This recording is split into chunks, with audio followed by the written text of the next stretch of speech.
If you've been reading the news, you know that we have been experiencing some wild market volatility. Even professional investors don't really know what's going on with this market. But as the pandemic continues, that volatility is likely to continue as well. And it's important to remember that volatility is short term. All investors should be prepared for these kinds of market dips. 5 things to know about investing in a volatile market. First, remember your goal. Second, revisit your risk appetite. Third, trust in your diversification. 4, continue dollar cost averaging. And 5, buy the dip if you have the means. I realize that a lot of these things are easier said than done, but let's go over each in a little bit more detail.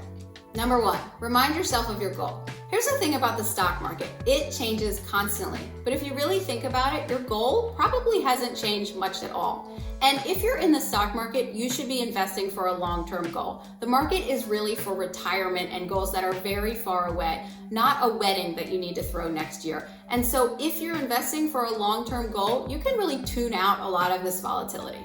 Number 2, revisit your risk appetite.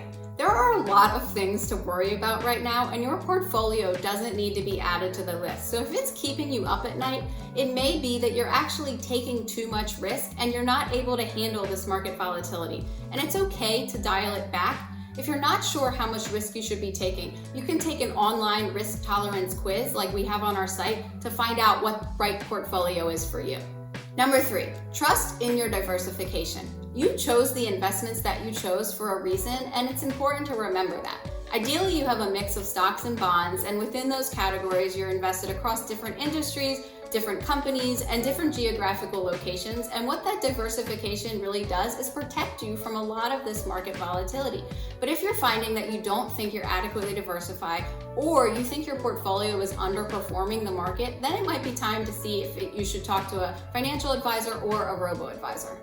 Number 4, continue dollar cost averaging. This is a really fancy word for something that you're probably already doing, especially if you have a 401k or other employer-sponsored retirement plan. And what it means is that if you're contributing, say, 5% of your salary to a 401k, or you're transferring set amounts of money every month to an IRA, doing that on a regular basis, no matter what the market is doing. And what that does is really ensure that you're not trying to time the market, which is something that even the pros don't do well.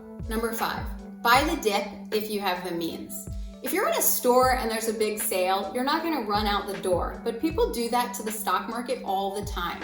When investments dip, or there's market volatility, they often pull out of the market and they're missing a big opportunity to buy those investments on sale. So if you have the means, if you have some cash on the sidelines, market volatility can be a really good opportunity to buy stocks on sale. So that's it. Those are the 5 things to keep in mind, but I do want to leave you with one more point, which is that investing is really personal and your finances are really personal, and what works for me or my portfolio might not work for you, and that's fine. You want to make decisions with your own financial goals in mind. Thanks for watching. I'm Arielle O'Shea, and I cover investing and retirement for NerdWallet. I'm always trying to take my own advice not to touch my 401k when the market is down. If you have any other investing questions, leave a comment below, and please subscribe.